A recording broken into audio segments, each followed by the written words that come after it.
Prepare.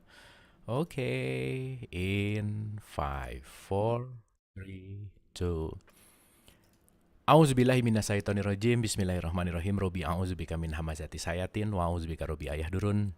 Robi srohli sodri wa yasirli amri wahlul 'uqdatam min lisani yafqahu qauli. Assalamualaikum warahmatullahi wabarakatuh. Salam sejahtera untuk kita semua. Rahayu, namaste, Om Swastiastu, Namo Buddhaya. Salam kebajikan dan sehat untuk kita semua. Selamat datang di Dialog Positif episode 390. Finale episode kali ya, 2021 tidak terasa 390 episode kita bersama-sama, Dialog Positif Family semua. Saya mau mengucapkan banyak terima kasih untuk semua yang sering hadir di Dialog Positif yang sampai malam hari ini nggak pernah nyangka gitu ya, nggak pernah bermimpi gitu punya ada episode yang sampai ke 390 dan malam hari ini malam episode terakhir di 2021 dan bersyukur sekali Pak Wayan ada waktu untuk bersama-sama kita yang akan merefleksikan 2021 itu tahun seperti apa sih dan apa yang kita persiapkan untuk 2022. So, tidak berpanjang lebar, kita sapa guru kita Pak Wayan Mustika. Selamat malam Guru, sehat? Selamat malam, Kang Abu. Selamat malam semua. Assalamualaikum warahmatullahi wabarakatuh. Waalaikumsalam. Salam sejahtera, Om Swastiastu, Namo Buddhaya, salam rahayu buat semua para jiwa yang menemani kita semua di sini, di Dialog Positif ini, sampai saat ini. Untuk kemudian kita akan berlayar lagi di sungai waktu berikutnya. Jadi malam ini kita akan flashback sejenak bersama sang waktu yang sudah kita ajak bergulir bersama-sama.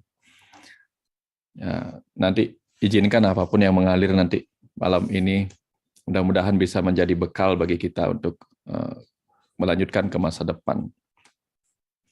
Kita mulai cerita ini bahwa sang waktu yang sudah kita lewati ini adalah sebuah sungai waktu yang terus bergulir sedemikian rupa untuk berujung pada samudra.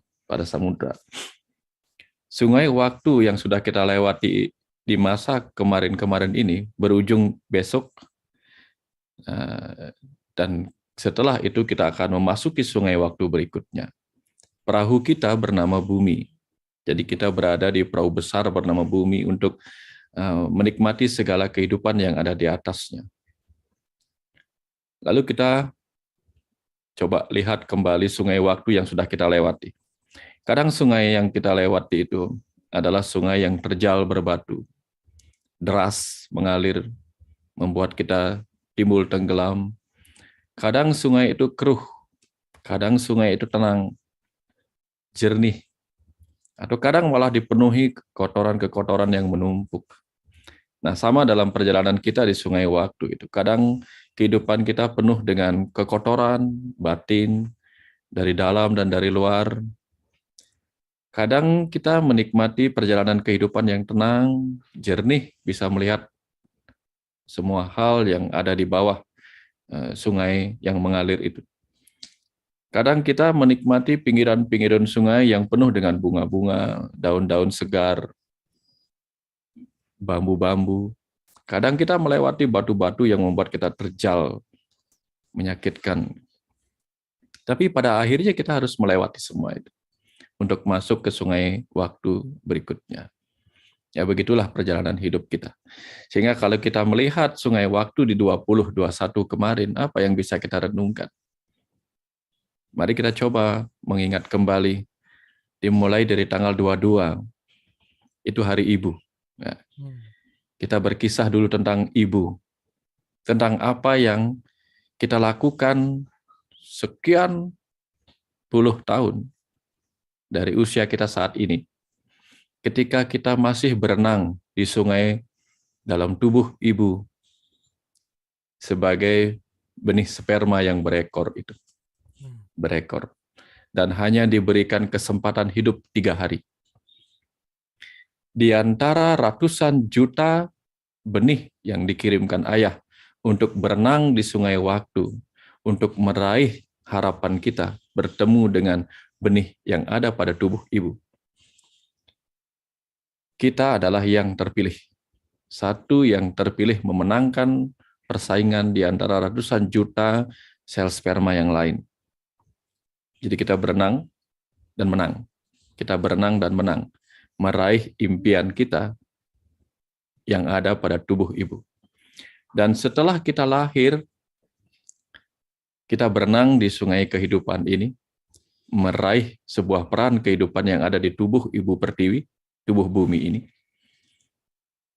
Pertanyaannya kemudian adalah, apakah kita masih menang? Apakah kita masih menang? Dulu kita menang menghadapi ratusan juta pesaing. Apakah setelah terlahir di rahim yang lebih besar, itu rahim ibu bumi ini, apakah kita masih menang? Apakah kita malah menyerah dengan lika-liku sungai kehidupan yang kita lewati ini, yang kadang keruh, kadang jernih ini?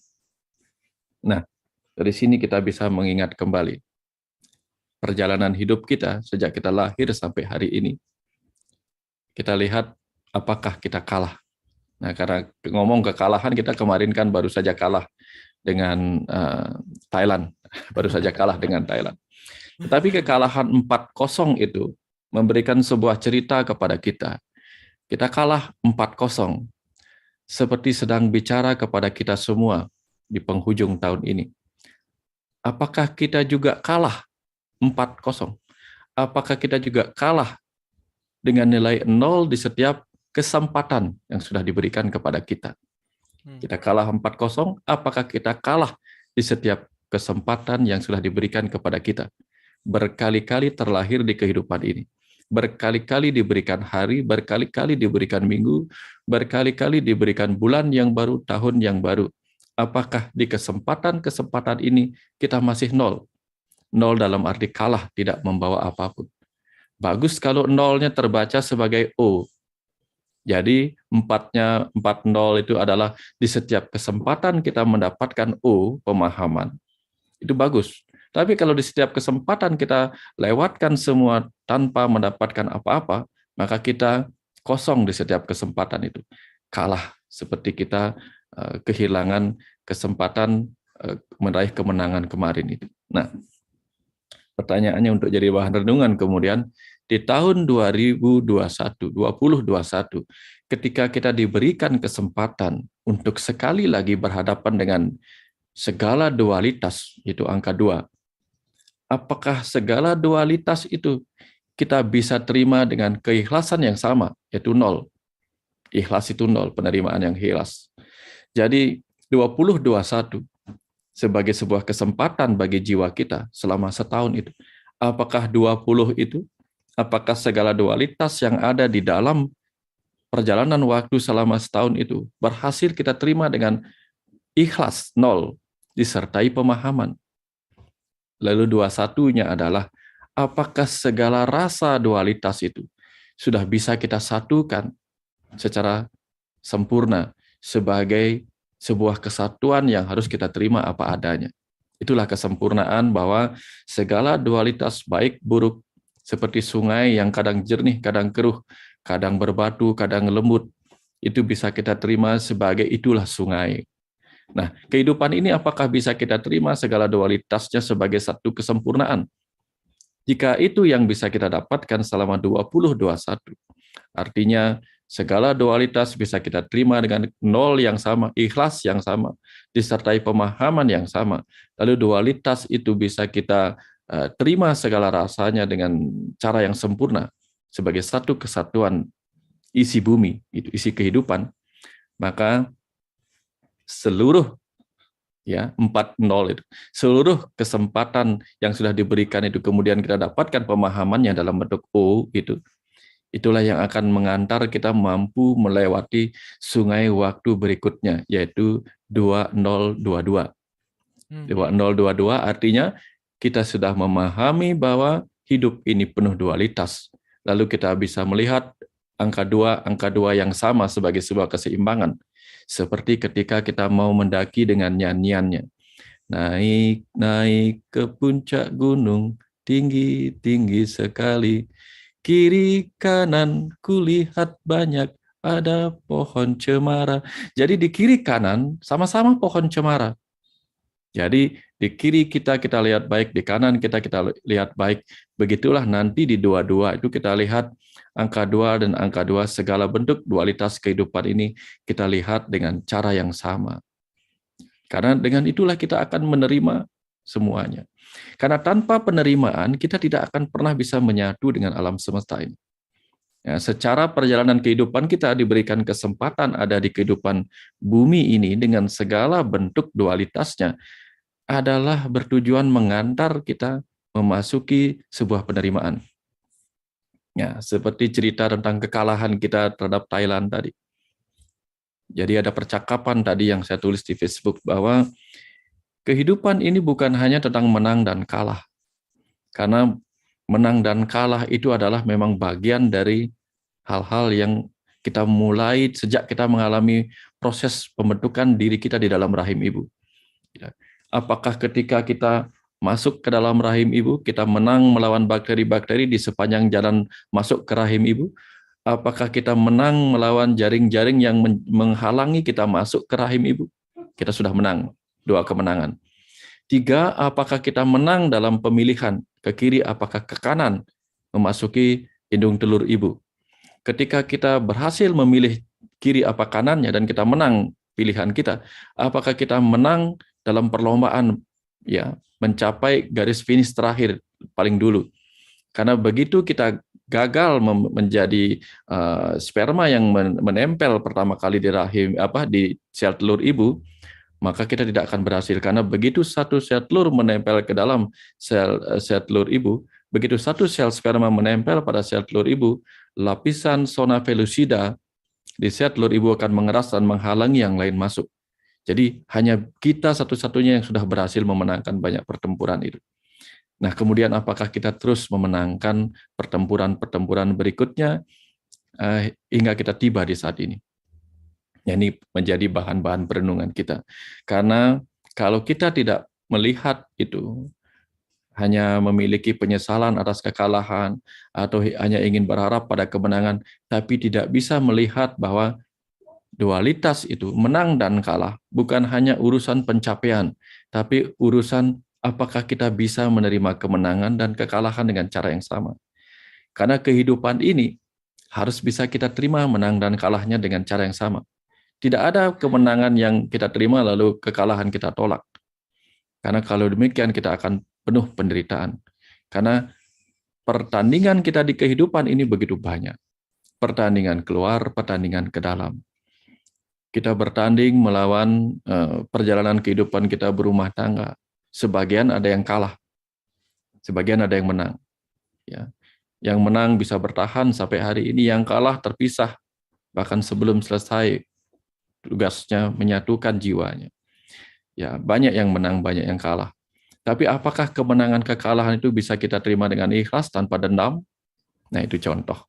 Contoh betapa pentingnya kita dalam perjalanan kehidupan ini sampai di titik saat ini. Bukan hanya tentang apakah kita menang apa kalah, tapi apakah kita berhasil menerima segala dualitas itu. Ini kuncinya. Karena apa? Karena kelak ketika kita menyatu dengan alam semesta ini, kita harus menerima dualitas yang jauh lebih banyak lagi variasinya. Ya. Kalau kita menjadi Tuhan, menyatu dengan Tuhan, atau menemani Tuhan, berada bersamanya, atau menjadi dirinya, bagian dari dirinya, di situ kita harus menerima segala dualitas, segala varian dualitas itu. Tapi ketika kita diberikan kesempatan selama setahun ini, mari kita renungkan. Berapa persen hal-hal bisa kita terima dan berapa persen masih kita tolak. Sepanjang kita masih banyak menolak apa yang sudah kita lewati dalam kehidupan ini, semakin jauhlah kita dari kehidupan semesta yang kelak akan kita tuju. Itu sama dengan kita ingin pulang ke rumah, tapi tidak bisa menerima isi rumah kita apa adanya. Rumah sejati kita adalah seluruh alam semesta ini. Tapi ketika kita menolak seluruh alam semesta yang besar ini, bagaimana kita bisa pulang? Bahkan di bagian terkecil dari rumah kita, yaitu halaman depan rumah kita, bernama bumi, dengan segala dualitasnya, Di sini pun kita penuh penolakan atas bagian kecil dari rumah kita, yaitu bumi. Bayangkan kalau kita harus berdiam di rumah semesta kita yang tak terbatas, juga dualitasnya. Betapa kita dipenuhi penderitaan ketika kita berada di rumah semesta kita sendiri. Nah, itu apa hal-hal yang harus kita renungkan sepanjang perjalanan ini. Silahkan masing-masing nanti mencatat berapa banyak peristiwa-peristiwa kehidupan yang masih kita tolak dan masih kita simpan kebenciannya, penyesalannya, atau kemarahannya, atau bahkan dendamnya sampai hari ini. Ya, masing-masing orang akan menemukan. Apakah masih menyimpan dendam pada seseorang, kemarahan pada seseorang, penyesalan pada seseorang. Itu kita masing-masing harus membuka sendiri lembaran-lembaran catatan-catatan, contorengan penyesalan dan penolakan atau bagian penerimaan kita. Itu hanya kita masing-masing yang tahu. Tetapi begitu malam ini kita berhasil menemukan itu, ya, apa yang harus kita lakukan? Kalau lagi sebentar selesai acara ini, silahkan catat orang-orang yang kita benci, orang-orang yang berhasil kita maafkan, orang-orang yang masih kita sulit maafkan. Dan ketika itu masih kita bawa nanti memasuki 2022, maka kita sama saja masih membawa sisa-sisa kotoran di tubuh kita untuk memasuki sebuah pesta baru di tahun yang akan datang. Pesta baru, pesta kehidupan, lembaran baru. Ya, kalau itu masih kita bawa, tanda-tanda kita membawa sendiri penderitaan kita. Sementara kehidupan yang baru di tahun 2022 sedang menyiapkan suasana yang baru buat kita. Tetapi suasana yang baru tidak akan ada artinya ketika kita masih membawa suasana hati yang lama, yang masih membara dengan dendamnya, yang masih marah dengan kehidupan yang tidak diharapkannya. Demikian. Nah, itu yang Kang Abu bisa kita jadikan bahan-bahan perenungan masing-masing kita. Karena kita tidak pernah tahu. Masing-masing orang bisa berhenti di dermaga mana saja di sepanjang sungai waktu ini. Dan kita tidak tahu siapa yang harus berhenti dan keluar dari perahu bumi ini untuk mampir di dermaga untuk menuntaskan kehidupannya walaupun belum selesai. Kita tidak pernah tahu. Tetapi yang kita tahu adalah kita tidak boleh membawa hal-hal yang belum tuntas itu ke alam kematian kita. Karena kalau itu masih kita bawa, ya kita sama saja membawa hal-hal yang membuat kita harus memilih kehidupan baru nanti yang sesuai dengan apa yang kita bawa. Nah, ini bahan-bahan perenungan kita sepanjang tahun ini, sepanjang perjalanan di sungai kehidupan yang akan terus bergolak seperti ini. Nah, jadi kalau kita ingin kembali menjadi murni, sebagaimana tujuan kita begitu banyak belajar dari para guru di ruang dialog positif ini, apakah kita benar-benar sudah tambah positif? Nah, apakah kita sudah sama-sama tambah positif? Atau bahkan malah bertambah negatif? Ya, ini juga bahan evaluasi kita masing-masing. Setelah bertahun-tahun, berepisode-episode, bervideo-video mengikuti berbagai ajaran dari para guru-guru, apakah kita benar-benar bertambah positif atau malah semakin banyak menilai buruk terhadap hal-hal di luar diri kita? Itu bahan perenungan kita. Ya, harapannya tentu saja bahwa kita tidak bertambah negatif terhadap siapapun, terhadap apapun. Karena kalau sudah demikian adanya, maka energi yang sudah begitu banyak dihabiskan oleh Kang Abu, oleh para guru-guru, oleh kita semua yang terlibat di dialog positif ini akan menjadi sia-sia. Itu sama saja dengan kita diberikan bekal banyak oleh orang tua kita yang kaya raya, lalu kita terdampar di sebuah kota dan mati kelaparan. Karena apa? Bukan karena tidak bisa berbelanja, bukan karena tidak ada toko yang buka, tetapi karena kita tidak tahu bagaimana membelanjakan uangnya. Sama dengan kita tidak mampu menggunakan bekal-bekal pengetahuan yang begitu banyak diberikan oleh para guru-guru di tempat ini. Jangan sampai para guru yang datang membawa obor-obor cahaya pengetahuan, justru kemudian saking banyaknya cahaya obor itu mengelilingi diri kita. Akhirnya kita menjadi terang, tetapi kita tidak mampu melihat keluar diri kita. Bayangkan, Mungkin bisa dibayangkan, kita mengelilingi diri kita dengan begitu banyak cahaya obor, sampai-sampai tak ada celah untuk kita bisa melihat keluar. Orang-orang mungkin bisa melihat kita dengan terang benderang, tapi kita bahkan tidak bisa melihat jalan yang kita lalui, karena kita justru dikelilingi oleh cahaya pengetahuan kita. Jangan sampai cahaya pengetahuan kita justru membuat kita menjadi seseorang yang mengeksklusifkan diri, ya, sehingga kita tidak mengizinkan kegelapan mendekati kita, sehingga kita benar-benar dilingkari oleh terang. Akhirnya kita tidak bisa berjalan kemana-mana, karena jalanan masih tetap terlihat gelap oleh terang yang justru menerangi diri kita sendiri. Nah, ini contoh bagaimana kita perlu berhati-hati dengan cahaya pengetahuan. Karena begini, sebentar lagi di Bali itu ada acara yang disebut upacara malam perenungan. Jadi malam Siwaratri namanya, itu tanggal 1, Kang Abu. Tanggal 1 itu malam Siwaratri, saat bumi itu gelap gulita karena bulan sama sekali tidak memantulkan sedikit pun cahaya matahari. Sehingga tidak ada bulan sama sekali. Bulannya bulan mati. Nah, malam ini disebut malam tilem kepitu. Jadi bulan mati yang ketujuh. Nah, di situ ada makna bahwa siwa itu kalau dimaknai sebagai jiwa, maka ratri itu malam. Malam tanggal 1 itu sesungguhnya malam bagi jiwa kita untuk merenung di tengah kegelapannya. Apakah dia sudah mampu sepanjang hidup ini, sepanjang tahun ini, kita gunakan untuk merenung, apakah kita sudah memenangkan pertempuran di dalam diri kita sendiri, seperti tadi. Karena di dalam diri kita ada 6 musuh yang harus kita lawan. Musuh pertama namanya kemarahan atau kroda.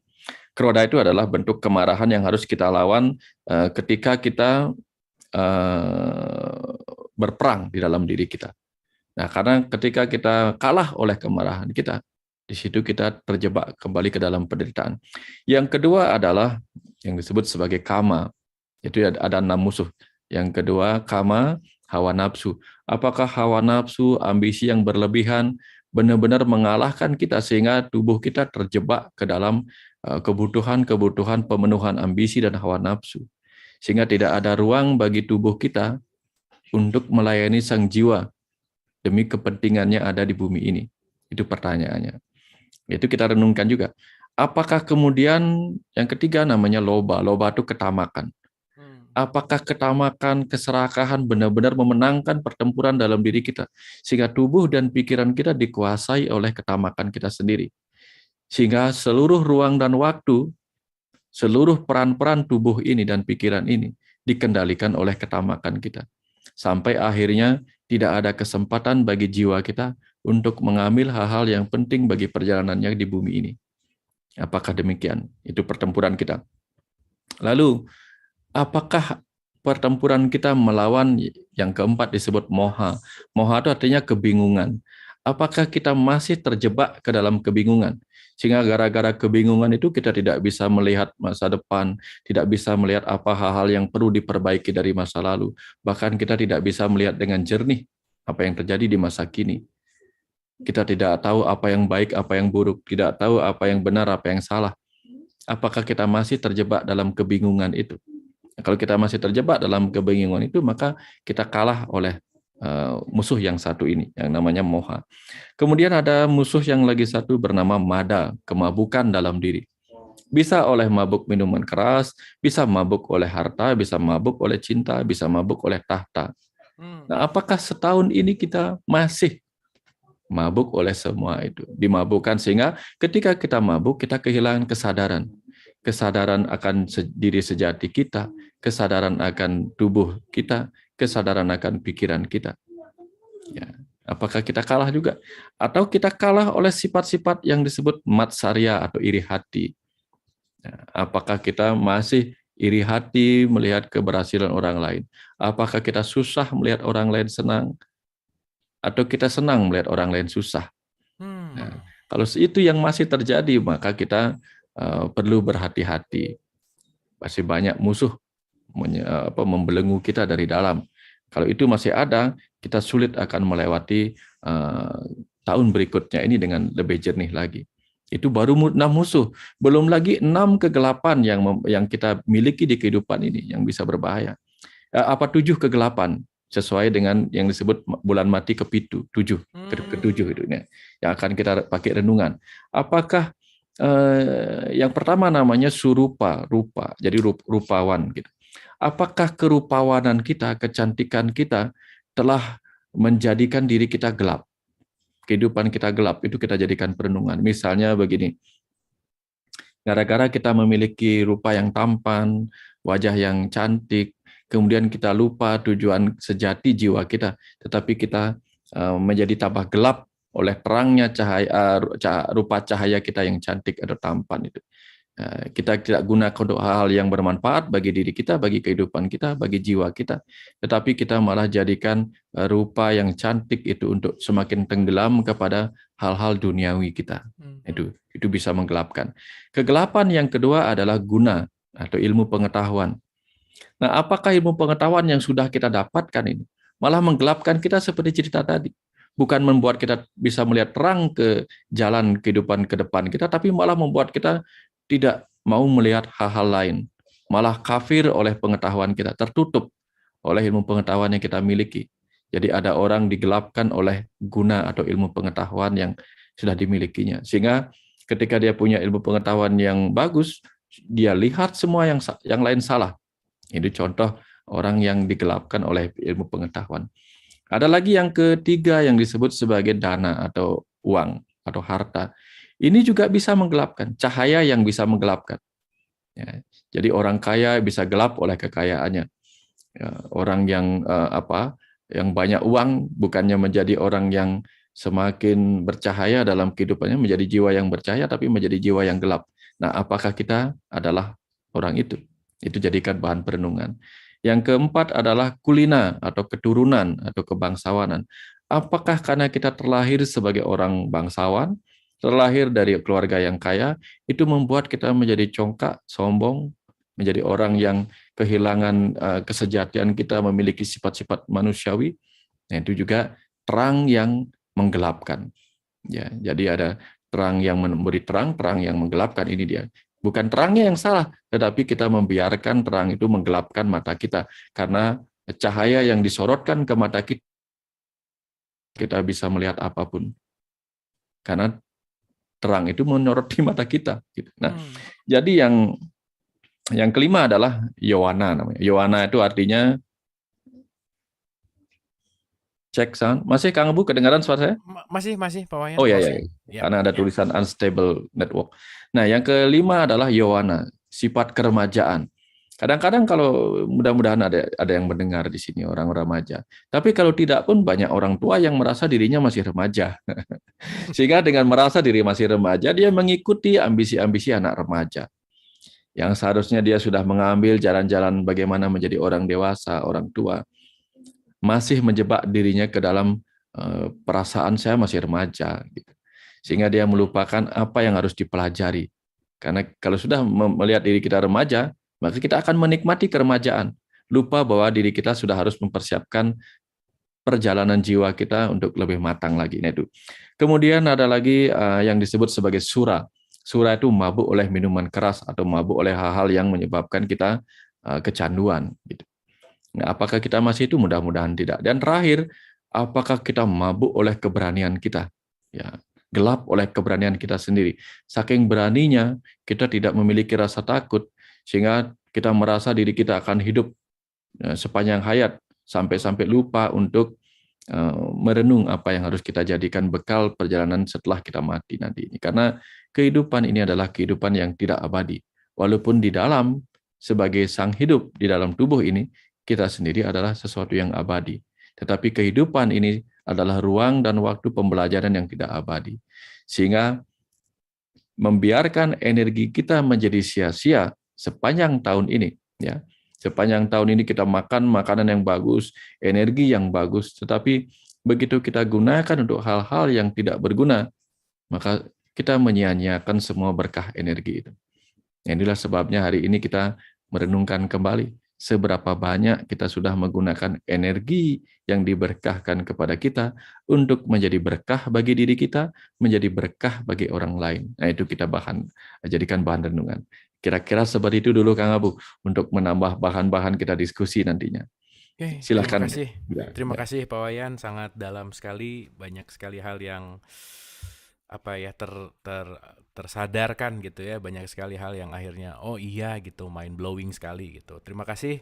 So, Ibu dan Bapak, teman-teman, seperti biasa kita akan banyak dialog, kita akan banyak berdiskusi ya dalam perenungan ini gitu. Namun ada beberapa hal yang ingin ditekankan dulu. Teman-teman di Instagram Live, di YouTube Live, ataupun di Zoom yang lewat raise hand atau chat dipersilahkan. Oke ya, untuk kita berdiskusi. Oke. Pak Wayan tadi mengatakan bahwa tadi ini banget sih ya, checklist gitu. Kita masih banyak menolak atau tidak, kita masih banyak mengeluh atau tidak, kita masih banyak dalam tanda petik ya, itu lebih banyak mana lah gitu intinya. Nah, yang jadi pertanyaan gini Pak, nomor satu yang tadi saya tiba-tiba pop up gitu ya. Kan kita tuh ada sesuatu hal yang kita sadari maupun yang kita tidak sadari gitu. Kalau kita menyadari dan kita memperbaiki apa yang kita sadari, mungkin itu akan baik gitu. Tetapi ini mungkin juga bisa dirasakan atau mungkin juga dirasakan sama teman-teman gitu ya. Cuman ini yang saya rasakan gitu. Ada hal-hal yang pasti saya tidak sadari untuk saya selesaikan, untuk saya renungkan, untuk saya perbaiki gitu. Nah, kira-kira untuk masuk kepada ketidaksadaran sesuatu hal yang tidak disadari itu gimana Pak Wayan, tips and tricksnya dan gimana ya untuk menerima sesuatu yang tidak disadari gitu. Karena kan begitu kita tidak menyadari akan sulit untuk memperbaiki gitu. Silakan Pak Wayan. Ya, terima kasih Kang Abu. Sebagian hal dalam kehidupan ini kita cerna dengan pikiran sadar. Tetapi sebagian hal-hal yang tidak kita cerna, tidak kita proses dengan pikiran sadar kita, sesungguhnya terbenam di batin bawah sadar kita. Hmm. Itu sebabnya batin bawah sadar kita sudah sering mengingatkan kita lewat mimpi, lewat apapun. Sebagai contoh misalnya, ketika di perjalanan kehidupan kita ini ada banyak hal-hal yang belum kita selesaikan. Ada banyak tugas-tugas, pelajaran-pelajaran, hutang-hutang karma yang belum kita selesaikan. Maka seringkali diingatkan oleh batin bawah sadar kita kepada pikiran sadar kita lewat mimpi. Berupa mimpi ujian kembali di sekolah-sekolah yang sebenarnya kita sudah tamat. Mungkin ujian SD, mungkin ujian mahasiswa, padahal kita sudah tamat. Itu contoh bagaimana bawah sadar kita memberikan peringatan kepada pikiran sadar kita untuk hal-hal yang tidak kita sadari sepanjang kehidupan kita. Itu contoh. Misalnya,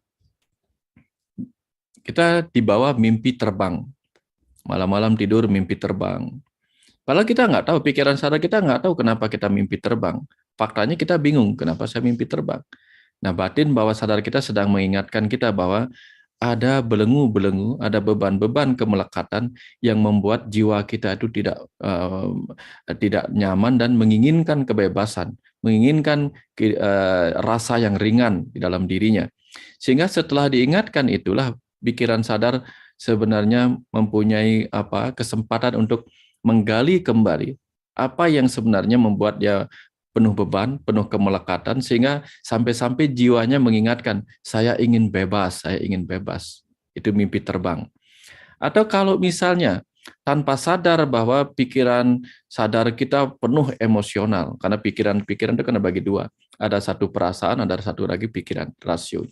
Nah, ketika perasaan terlalu banyak membawa emosi dan belum sempat ditenangkan oleh pikiran sadar, karena pikiran dan perasaan itu kan tugasnya begini, perasaan menyimpan rasa, pikiran sadar intelektual memberi rasio.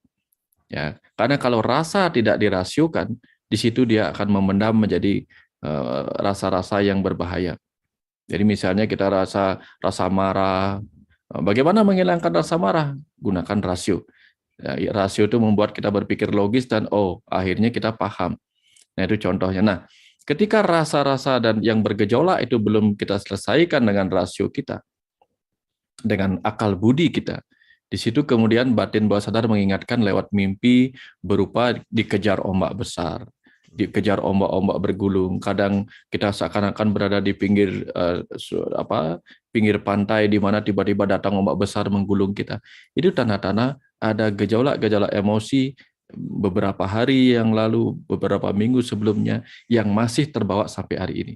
Itu contoh bagaimana mimpi mengingatkan kita untuk hal-hal yang tidak kita sadari, kita simpan sebagai bagian dari lapisan bagi jiwa kita yang disebut lapisan maya, yaitu lapisan maino maya kosa. Lapisan energi disebut prana maya kosa, dan seterusnya. Kapan-kapan kita bisa kupas lapisan-lapisan maya yang akan menemani kita pulang kalau kita tidak berhasil memurnikan semua itu. Ya, kira-kira seperti itu Kang Abu, cara kita Terima, ini.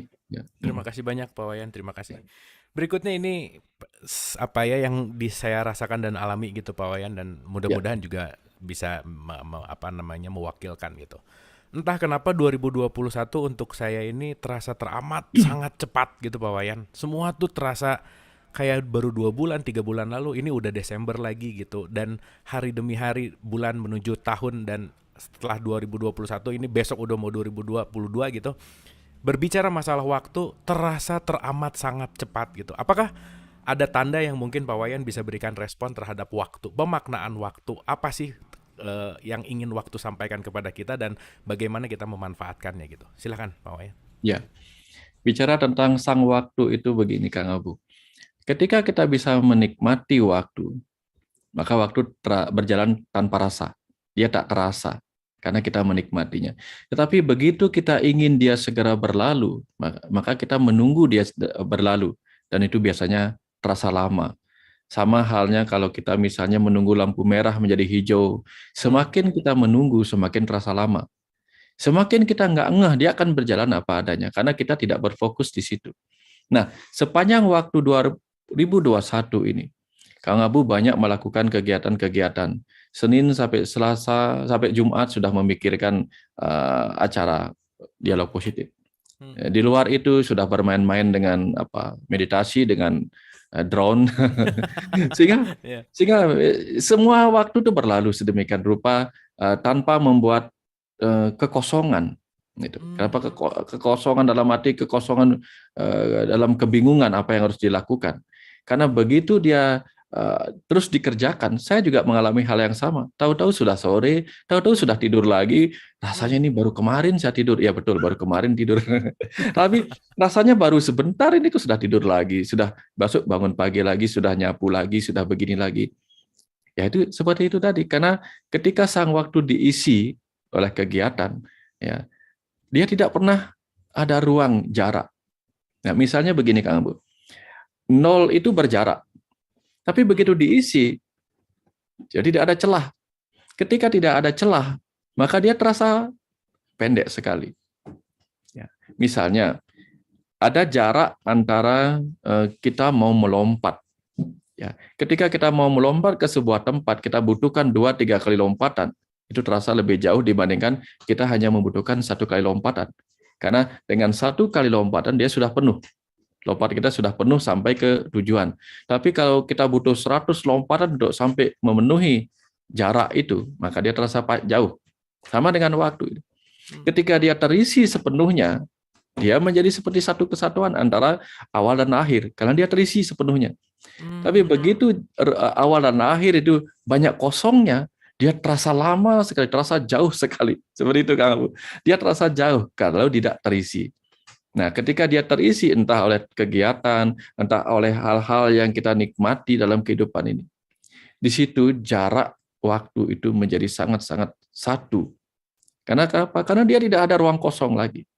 Ya, itu sebabnya ketika alam semesta ini sudah kita pahami bukan lagi kosong, tapi kosong berisi pemahaman, maka bahkan hari ini saya bisa mengajak Kang Abu untuk tiba jauh. Miliaran tahun ke masa depan saya bisa ajak Kang Abu. Kalau Kang Abu mau, sekarang juga di sini saat ini saya bisa mengajak Kang Abu untuk berangkat jauh ke masa depan.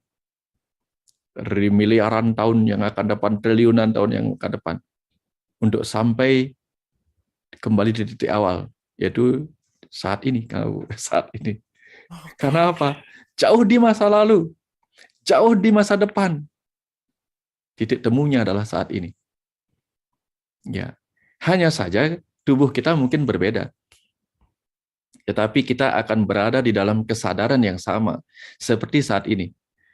Ya, karena setelah kita bergulir semua, setelah alam semesta seluruhnya tiada, seluruhnya tidak ada, yang ada hanya kekosongan dan yang mengisi kekosongan yaitu Tuhan sebagai kecerdasan semesta, lalu memulai lagi kehidupan dari awal sampai seterusnya, sampai tiba di sebuah titik, yaitu saat ini. Maka kita saat ini sesungguhnya adalah hasil dari perjalanan miliaran tahun alam semesta baru yang terbentuk untuk saat ini. Ke depan hal yang sama terjadi. Jadi kita ini seperti kalau bulatan-bulatan itu, kita ada di sini dan sampai ke bawah itu kita adalah sebuah penyatuan ruang dan waktu. Ya, kapan saja kita tiba di kesadaran ini, kita akan bisa melihat bahwa jauh ke depan, jauh ke masa lalu, sesungguhnya inilah dia titiknya. Jadi inilah saatnya kita tidak terlalu mengejar masa depan, tidak terlalu mengejar masa lalu, karena kita sudah penuh. Penuh untuk apa? Penuh untuk menikmati setiap momentum. Setiap momentum kekinian itu adalah momentum di mana masa depan dan masa lalu menyatu menjadi saat ini. Karena hanya di sini. Dan segera sesudah saya bicara tentang saat ini, dia sudah menjadi masa lalu. Segera sesudah saya bicara tentang masa kini, sesungguhnya yang saya bicarakan adalah masa yang tadi, yang belum datang. Jadi saat ini, di sepersekian ribu detik, juta detik, triliunan detik, itu adalah penyatuan masa depan dan masa lalu. Dan kita ada di tengah-tengah itu untuk terus bergulir bersama penyatuan ruang dan waktu. Sehingga dengan demikian, apa lagi yang harus kita sesali? Apa lagi yang harus kita begitu besar harapannya di titik kesadaran ini loh Kang Abu. Ya, tapi ketika kita masuk ke kesadaran duniawi kita, ya sudah, kita harus menikmati. Menikmati apa? Kadang kita suka duka, bergelombang. Tapi di titik kesadaran yang semesta itu, kita hanya bisa diam dan here I am. Here Pak I Wayan, am. terima kasih banyak Pak Wayan, itu sangat banyak sekali menjawab hal yang sebelumnya diragukan gitu ya. Mungkin pikirannya nggak terlalu nangkep dalam tanda petik secara teoretikal, tapi dalamnya tuh saya ngerasa banget dikasih nutrisi yang recharging gitu Pak Wayan. Dalamnya tuh jadi lebih tenang, jadi lebih sejuk gitu, dan itu luar biasa. Terima kasih banyak Pak Wayan, itu sangat sangat sangat menjawab. Terima kasih. Baik, Ibu dan Bapak, mungkin supaya kita bisa bagi-bagi sama semuanya ya. Jadi saya masih pengen banyak nanya sih, tetapi ya udah, kita akan sharing begitu. Kita akan mulai dari sebelum ke Ibu Anca, di sini ada pertanyaan dari sebentar. Oke, tadi ada yang paling pertama itu dari Mbak Puspa. Guru, apa ukuran bahwa saatnya kita melakukan misi jiwa kita harus sudah tidak lagi merasa remaja? Nah, ini mungkin tadi berkaitan tadi misalnya usianya mungkin udah sekian tapi merasa remaja, dan itu mungkin tidak ada titik keseimbangan lah antara usia dan keremajaan atau kesadaran dan kedewasaan. Silakan, Pak Wayan. Ada tubuh yang harus kita sadari, tubuh kita masih remaja apa tidak. Ciri-cirinya tentu berbeda dengan ketika kita mengalami masa remaja. Misalnya, kekuatan tubuh kita tentu berkurang. Walaupun kita bisa tetap menjaganya supaya tetap kuat, tetapi tentu kita tidak bisa menjaganya tetap remaja. Ya, rambut kita sudah memberitahunya, wajah kita sudah memberitahu mulai ada keriput-keriput. Kemudian kebutuhan makan kita mungkin sudah berkurang, kebutuhan tidur kita juga berkurang. Nah, kemudian apa yang ada di hadapan kita juga berbeda. Kalau kita remaja, tentu kita tidak berhadapan dengan orang yang kita sebut anak, orang yang kita sebut sebagai pasangan hidup. Tapi begitu kita melewati masa remaja, tentu di hadapan kita sudah ada anak, ada pasangan hidup, berarti di situ kita sudah bisa melihat bahwa masa remaja kita sudah berlalu. Tetapi semangat remaja masih boleh. Semangat remaja itu artinya apa? Bahwa kita harus terus bekerja, itu boleh. Tetapi ada hal-hal kebutuhan masa remaja yang sudah boleh kita pindahkan momentumnya ke kebutuhan sebagai orang dewasa. Karena kalau kita remaja kan mungkin kebutuhan kita mencari pasangan hidup. Sekarang kalau sudah punya pasangan hidup, tentu kebutuhan kita bukan itu lagi. Kebutuhan kita adalah bagaimana kita merawat pasangan hidup, merawat anak-anak kita. Kebutuhan kita sudah berubah lagi. Tetapi kita boleh menggunakan semangat masa remaja kita untuk bekerja keras misalnya, itu masih boleh. Ya, tapi tentu tambahannya adalah kita harus menambah lagi bekal-bekal perjalanan kita sebagai jiwa. Karena ketika kita bisa melewati masa remaja, kita sudah melewati dua hal, yaitu masa kanak-kanak dan remaja, untuk masuk ke masa dewasa dan masa tua. Ya, kalau sudah masuk wilayah itu kita sudah mempelajari itu. Ya, kita meninggalkan kebutuhan kanak-kanak, tapi walaupun sebagian dari sifat kanak-kanak harus kita bawa. Ya, sifat kanak-kanak yang harus kita bawa itu misalnya apa? Membebaskan diri kita dari banyak doktrin-doktrin yang membuat kita kadang menolak dan menerima kehidupan ini. Ya, kan kita dulu waktu kita kecil-kecil kan kita tidak banyak doktrin, sehingga teman beda agama kita akrab, teman beda suku kita akrab. Tapi begitu kita terjebak oleh doktrin-doktrin, kita mulai melihat ini baik, ini buruk, dan seterusnya. Sampai akhirnya kita seperti batu pualam yang berharga dan dijaga oleh alarm apa namanya itu, sinar laser yang disentuh tiba-tiba berbunyi. Nah, begitulah harapan-harapan itu, nilai-nilai itu, norma-norma itu membuat kita terpenjara di dalam apa namanya sinar-sinar laser yang kita bentuk gitu. Sehingga ini kita tolak, ini kita terima, ini kita tolak, kita terima. Dan selalu bereaksi dalam bentuk ego ketika kita ada penolakan dan penerimaan itu. Nah, jadi kalau kita sudah remaja, melepaskan beban-beban urusan remaja itu, anak-anak itu ada hal-hal yang tidak bagus dibawa ke masa tua. Nah, itu kemudian membuat kita bisa menambah bekal-bekal apa yang nanti kita ini. Nah, karena masa kanak-kanak kita membawa bekal untuk masa remaja kita kumpulkan bekal untuk masa dewasa kita kumpulkan bekal untuk masa tua kita kumpulkan bekal untuk masa meninggalkan kehidupan ini. Nah, tapi kalau kita masih memikirkan diri kita remaja, maka kita akan mengumpulkan bekal-bekal yang berbeda untuk kebutuhan kita sekarang. Nah, kira-kira di situ nanti kita memahami. Tapi artinya apa? Bukan semangat remajanya yang boleh kita hilangkan, semangat yang antusiasme, yang semangat begini begitu masih boleh. Kalau enggak nanti kita saya sudah tua sebentar lagi mati, yang enggak seru juga itu. Tapi kita harus tetap menjaga bahwa tubuh kita pelan-pelan akan mengingatkan kita bahwa saya sudah tidak bisa memanjat pohon seperti ketika remaja. Saya sudah kaku, tidak bisa lagi seperti ini gitu. Ya, jadi misalnya yoga, gerakan-gerakan tubuh tentu kita tidak bisa salto-salto kayak remaja dulu. Sekarang bentuknya peregangan seperti itu. Ya, kira-kira seperti itu bentuknya. Oke, terima kasih banyak Pak Wayan, terima kasih. Oke, ini dari teman kita dari YouTube, dari Bapak Heri Prayitno. Salam budaya Pak Wayan, Kang Abu, oke salam. Bagaimana caranya bisa menjalani hidup selalu dalam kesadaran? Apakah dalam menjalani hidup mengalir apa adanya tanpa terikat dengan kemelekatan itu termasuk dalam kesadaran? Bagaimana menurut pandangan guru? Silakan Pak Wayan. Ya, hidup dalam kesadaran dan menerima apa adanya, berarti itu namanya sadarhana. Hidup sadarhana. Jadi sederhana itu bukan berarti miskin, bukan berarti tidak punya apa-apa. Hidup sadarhana itu sadar pada apa yang ada. Hana itu ada. Sadarhana adalah sadar pada apa yang ada saat ini. Sehingga kalau kita sadar pada apa yang ada saat ini, maka kita akan bisa melihat ada pelajaran apa di balik semua peristiwa-peristiwa yang sedang ada di saat ini. Ya, itu. Nah, kalau memang terus-menerus mau sadar, bahkan pada saat tidur pun mau sadar, ya tentu prosesnya adalah latihan meditasi. Meditasi sampai kita dalam tidur pun kita bisa menentukan mau mimpi apa gitu misalnya. Tetapi setidak-tidaknya dalam kondisi sadar mampu tidak kita tetap sadar? Bisa, karena kalau kita fokus kepada setiap hal yang kita temui. Jadi ketika terjadi sesuatu kita lihat, ya, dan terutama kemudian kita sadari diri kita bereaksi. Nah, contoh seperti ini. Ketika kita misalnya melihat dalam pertandingan sekarang ini, sepak bola kita kalah 4-0 gitu misalnya.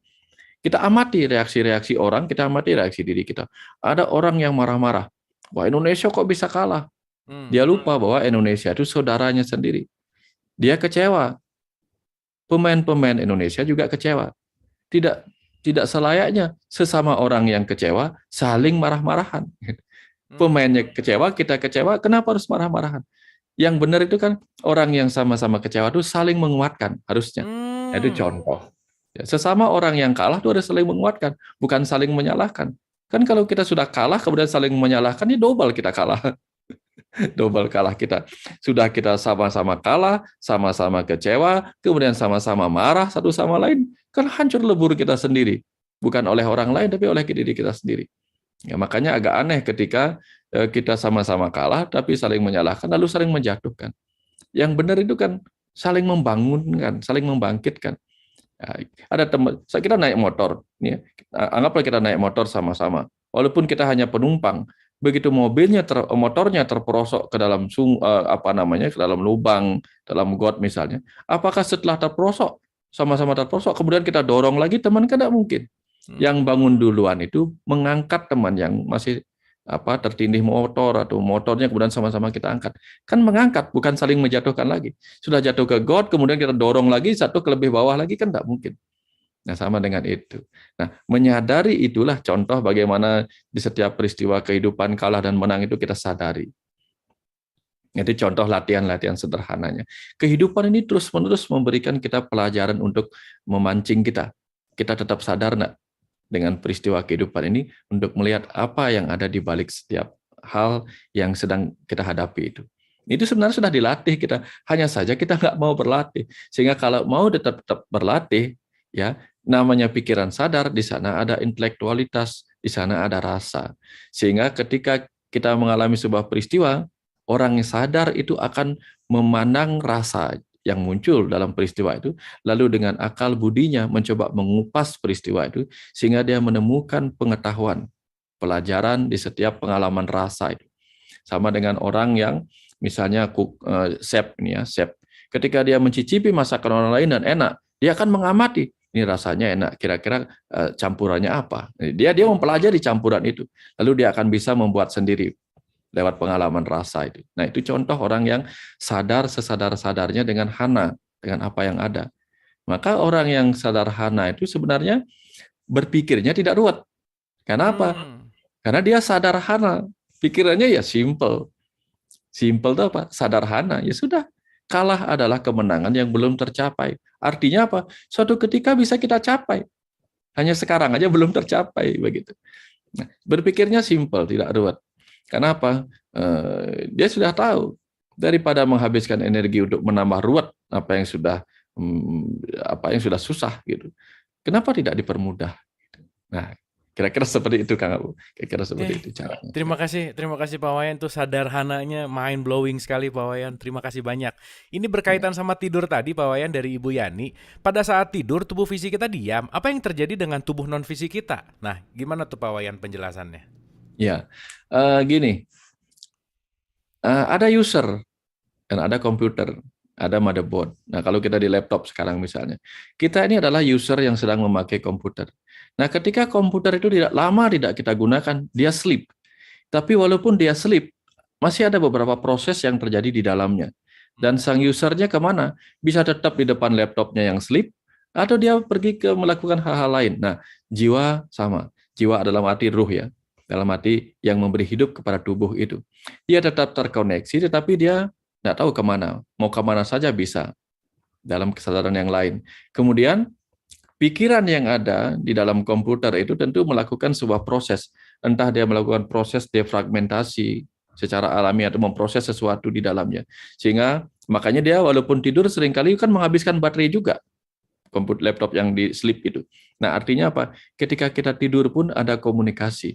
Nah, dalam kondisi sadar, pikiran sadar kita lebih banyak memainkan peran. Pikiran sadar, bawah sadar kita lebih banyak menerima di tubuh ini. Tapi begitu kita tertidur, pikiran sadar kita tertidur. Lebih banyak menjadi penerima informasi dari batin bawah sadar kita, yaitu kecerdasan yang terdiam di dalam tubuh kita. Nah, itulah sebabnya kita mimpi. Batin bawah sadar kita memberikan ingatan-ingatan kepada pikiran sadar kita yang sudah mau menjadi pendengar yang baik atau pengamat yang baik ketika tertidur. Karena kalau dia dalam kondisi sadar, misalnya dalam terjaga seperti ini, pikiran sadar kita kadang-kadang lebih banyak mendengarkan bisikan ego, bisikan orang lain di luar dirinya, atau bahkan pemikiran-pemikirannya sendiri. Tidak mau mendengarkan jiwanya, hati nuraninya. Tapi begitu kita tertidur, disitulah pikiran sadar menjadi murid yang mendengarkan begini. Apa yang disampaikan oleh jiwa kita, oleh batin bawah sadar kita tubuh ini. Nah, itu sebabnya kalau orangnya meditasi yang mendalam, dia bisa terkoneksi untuk mendapatkan aliran-aliran pengetahuan. Nah, kalau dia ini. Nah, jadi kemanakah pikiran sadar kita pada saat mimpi? Tertidur. Nah, tapi ada saatnya begini. Ada saatnya pikiran sadar kita, karena mungkin punya beban yang banyak dalam kehidupannya, dia nggak kuat tidur. Ya, tubuhnya sedang istirahat, malah tubuhnya istirahat, dia terbangun. Nah, ketika pikiran sadarnya terbangun, tapi tubuhnya belum terbangun, disinilah orang sering merasakan yang disebut sebagai hipnagogi, sleep paralysis, merasa tertindih.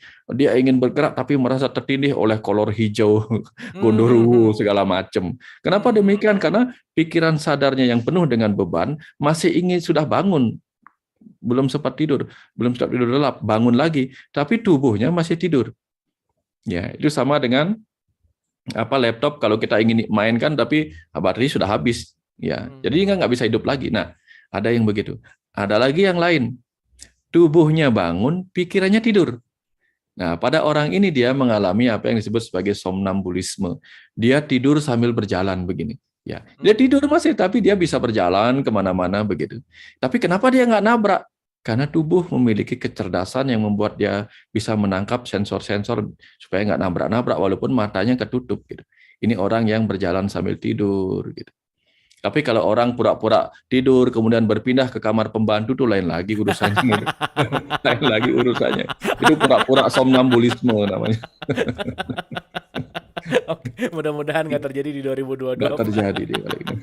Oke, Pak Wayan, ini juga relate. Satu lagi sebelum ke Ibu Anca, sama yang statement terakhir tadi dari Aisyah Purwaningsih, Ibu Aisyah atau Mbak Aisyah, bagaimana sih Pak caranya menikmati ketidaknyamanan hidup? Nah, ini mungkin relate banget tuh, karena tadi kan terakhir bicara tentang yang tidak nyaman, tidur juga susah gitu. Nah, ini bagaimana caranya menikmati ketidaknyamanan hidup? Silakan, Guru. Rasa takut hanya bisa hilang oleh rasa berani. Panas hanya bisa hilang oleh kesejukan. Gelap hanya bisa hilang oleh terang. Lapar hanya bisa hilang oleh kenyang. Haus hanya bisa hilang oleh minum. Maka ketidaknyamanan hanya bisa hilang oleh kenyamanan. Pertanyaannya adalah bagaimana kita mengubah ketidaknyamanan menjadi nyaman. Nah, ketidaknyamanan dimulai dari penolakan. Jadi kalau demikian, agar ketidaknyamanannya hilang, kita harus berpindah dari penolakan menuju penerimaan. Pertanyaannya adalah, bagaimana kita bisa menerima apa yang kita tolak? Sekarang kita cari dulu apa yang menyebabkan kita menolak sesuatu. Ketika kita menolak sesuatu, ada lagi penyebabnya, balik lagi ke situ. Saya menolaknya karena saya tidak nyaman. Gara-gara saya tidak nyaman, maka saya menolak. Dan gara-gara saya menolak, kembali saya menjadi tidak nyaman. Nah, jadi dia menjadi lingkaran setan. Nah, apa yang menyebabkan kita tidak nyaman terhadap sesuatu sehingga kita menolaknya dan mendapatkan ketidaknyamanan dari itu? Itu karena tadi itu norma-norma yang kita buat, dinding-dinding pembatas yang kita buat sehingga kita menilai sesuatu sebagai yang tidak baik, buruk, tidak menyenangkan. Itu yang kita ini. Contoh misalnya begini. Kalau orang dikirimi kotoran manusia, pilihannya dua, bisa dia menolak, bisa menerima. Yang menolak mengatakan, saya tidak nyaman dengan ini, dengan kotoran manusia. Sehingga ketika dikirimin dia menolak. Ya, akhirnya berputar-putar di situ. Tapi orang yang bekerja sebagai analis di lab, ketika dikirimin kotoran manusia dia nyaman. Kenapa? Ada uang di sini. Ada uang yang datang ini dalam kotoran manusia. Saya harus menemukan sesuatu dalam kotoran manusia, maka kotoran manusia itu dia korek-korek untuk apa? Untuk membuat sebuah preparat yang membuat dia bisa menemukan ada bakteri apa tidak, ada sesuatu apa tidak di dalam kotoran manusia itu. Yang dia lihat bukan kotorannya, tapi apa yang bisa saya ketahui dari ini. Nah, itulah contohnya. Jadi, kalau kita menolak sesuatu karena kita menganggap itu musibah, maka kita menolaknya dan tidak nyaman oleh itu. Tapi kalau kita mencoba meyakini bahwa setiap hal yang datang Satu, itu bukan sebuah kebetulan. Dia pasti datang sebagai sebuah pembelajaran. Lalu ketika kita memiliki rasa ingin tahu pada setiap pembelajaran yang datang, maka kita akan mulai menerimanya. Ketika kita menerimanya, lalu kita mengorek-ngorek isi daripada peristiwa itu, maka kita akan bisa menerimanya. Nah, contohnya begini. Ya, contohlah kalau kita dikirimin sekarung tai sapi, ya, kita sebut kekotoran bisa, tetapi wah ini kebetulan ini kita butuh pupuk di rumah, nah, itu misalnya. Jadi kemampuan kita mengubah sesuatu yang awalnya tidak kita sukai menjadi sesuatu yang bermanfaat itu. Jadi dari yang tidak berguna menjadi sesuatu yang berguna oleh kemampuan kita, maka kita akan bisa menerimanya. Masalahnya apa? Apa yang tadi tidak berguna agar menjadi berguna dibutuhkan guna. Guna itu artinya ilmu. Jadi kalau orang tidak berilmu, tidak mempunyai guna, dia tidak bisa membuat sesuatu yang tidak berguna menjadi berguna. Jadi kuncinya adalah guna.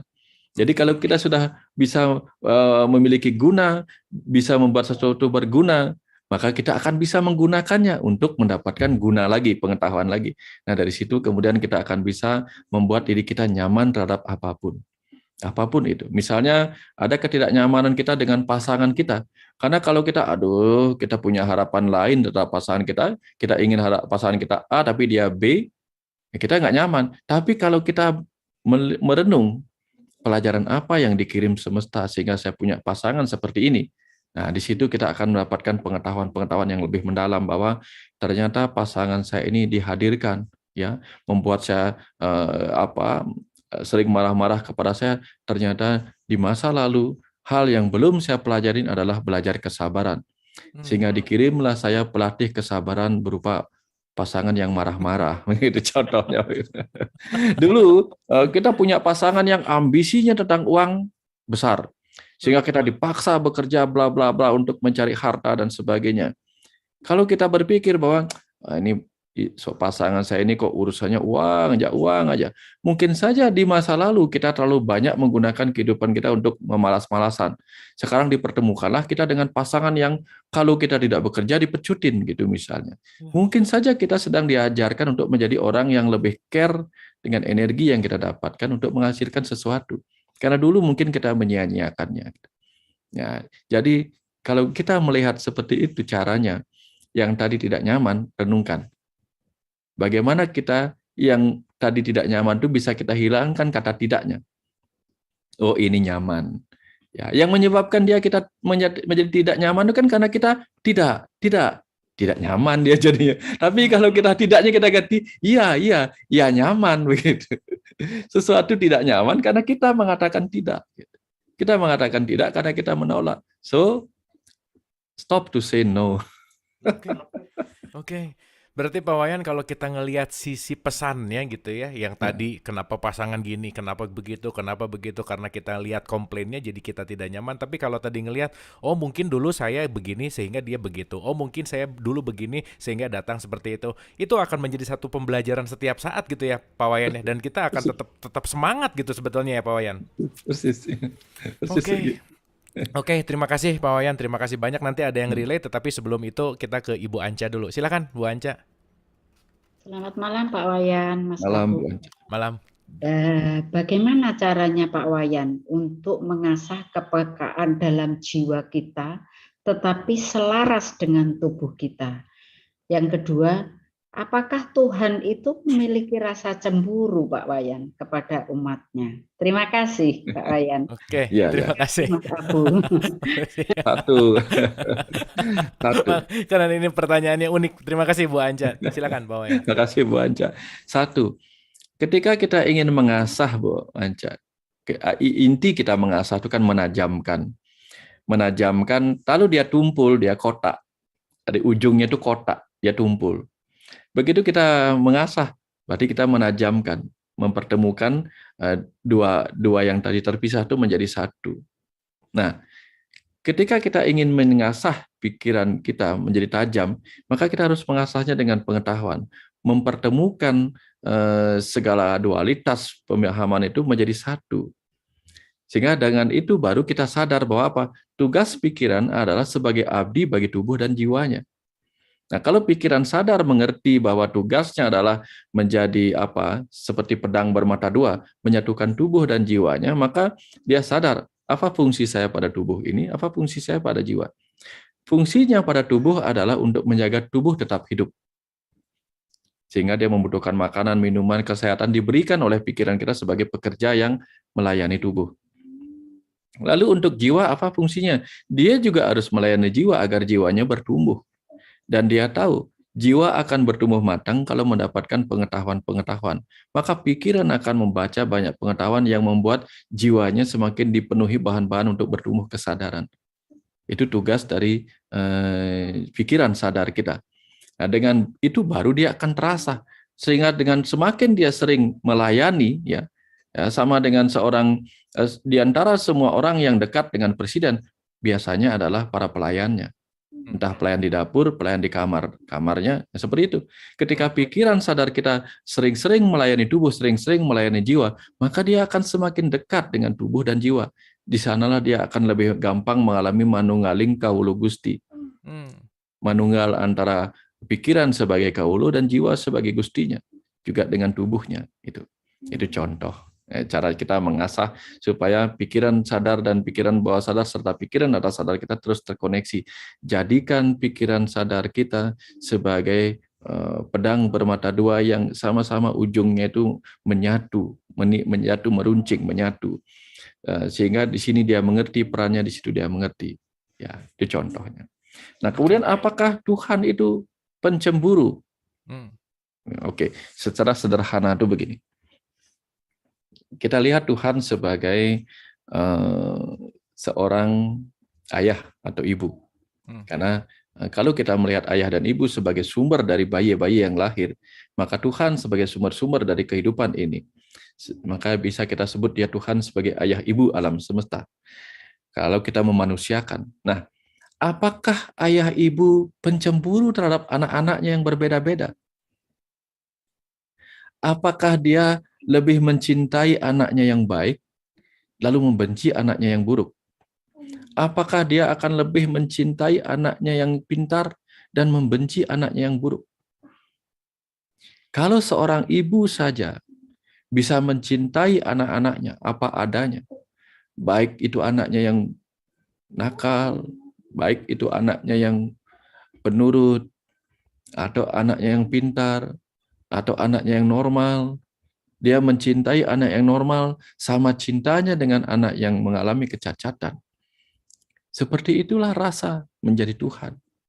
Itu sebabnya menjadi ayah ibu bagi semesta-semesta kecil yang kita lahirkan itu tidak mudah.